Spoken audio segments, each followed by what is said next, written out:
Au nom du Père et du Fils et du Saint-Esprit. Amen. Évangile de Jésus-Christ selon Saint Luc, chapitre 8, versets 1 à 15. En ce temps-là, comme une grande foule se rassemblait et que de chaque ville on venait vers Jésus, il dit une parabole. Le semeur sortit pour semer la semence, et comme il semait, il en tomba au bord du chemin. Les passants la piétinèrent, et les oiseaux du ciel mangèrent tout. Il en tomba aussi dans les pierres. Elle poussa et elle sécha parce qu'il n'y avait pas d'humidité. Il en tomba aussi au milieu des ronces, et les ronces, en poussant avec elle, l'étouffèrent. Il en tomba enfin dans la bonne terre. Elle poussa et elle donna du fruit au centuple. Disant cela, il éleva la voix. Celui qui a des oreilles pour entendre, qu'il entende. Ses disciples lui demandaient ce que signifie cette parabole. Il leur déclara: à vous, il est donné de connaître les mystères du royaume de Dieu, mais les autres n'ont que des paraboles. Ainsi, comme il est écrit, ils regardent sans regarder, ils entendent sans comprendre. Voici ce que signifie la parabole. La semence, c'est la parole de Dieu. Il y a ceux qui sont au bord du chemin. Ceux-là ont entendu.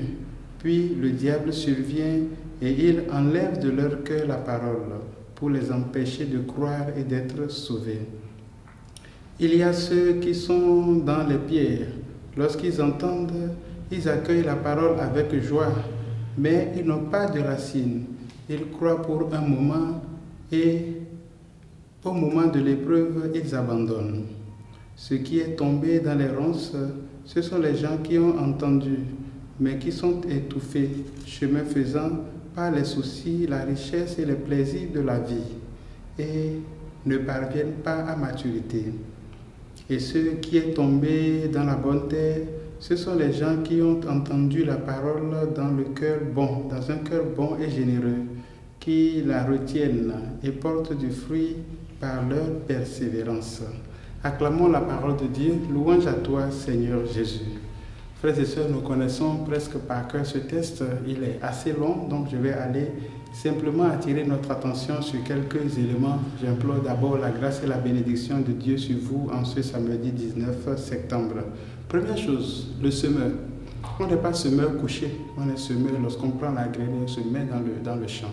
Je voudrais donc inviter tous et chacun de nous à prendre conscience de la nécessité de dominer la paresse en nous, la paresse ordinaire comme la paresse spirituelle, pour nous mettre debout et prendre les grains afin d'être de véritables semeurs à tous les niveaux. Deuxième chose, c'est qu'il s'agit ici, dans l'explication de Jésus, il dit la semence, c'est la parole de Dieu. Toi, mon frère, toi, ma soeur, qu'est-ce que tu sèmes? Tu sèmes la parole de Dieu ou bien tu sèmes la zizanie? Rappelons-nous que la zizanie, le désordre, c'est le diable qui le sème. Donc, nous devons apprendre aussi à semer la parole de Dieu. Et comme j'aime bien le dire, quand on n'a pas quelque chose de bien à dire pour construire, mieux vaut se taire, parce que une bouche qui sent, parce qu'elle est fermée, parce qu'on ne parle pas, est mieux que celle qui sème de la zizanie pour créer du désordre dans le monde. Donc attention, nous devons apprendre à semer la parole de Dieu. Mais la parole de Dieu provoque toujours le diable, parce que lui ne veut pas que nous soyons sauvés si nous écoutons bien le texte. Donc nous devons faire attention à ne pas tomber dans le piège du diable. Je voudrais finir en soulignant la dernière partie du texte, lorsqu'on dit « Celui qui accueille la parole dans un cœur bon et généreux ». Je voudrais demander au Seigneur de nous accorder ce cœur-là, bon et généreux, et demander à chacun de nous de travailler pour avoir ce cœur bon et généreux, parce que ce n'est pas qu'un don de Dieu, c'est aussi le résultat d'un travail sur nous-mêmes. Être bon et être généreux pour la gloire de Dieu, c'est un effort que chacun de nous doit réaliser, nous devons réaliser. Et pour cela, nous devons grandir dans la persévérance. Et ici, vraiment, je demande au Seigneur d'avoir pitié de nous donner cette grâce de persévérer dans le bien. Parce que souvent, nous avons de très bonnes idées, nous avons de très bonnes initiatives, nous prenons de très bonnes résolutions, mais nous manquons de persévérance. Que Dieu vous bénisse et qu'il vous garde dans son amour, qu'il vous rende persévérant dans la foi, fidèle dans la vocation et rempli de bons et de cœurs bons et généreux pour sa gloire et pour le salut de vos âmes. Soyez bénis en ce jour au nom du Père, du Fils et du Saint-Esprit. Amen.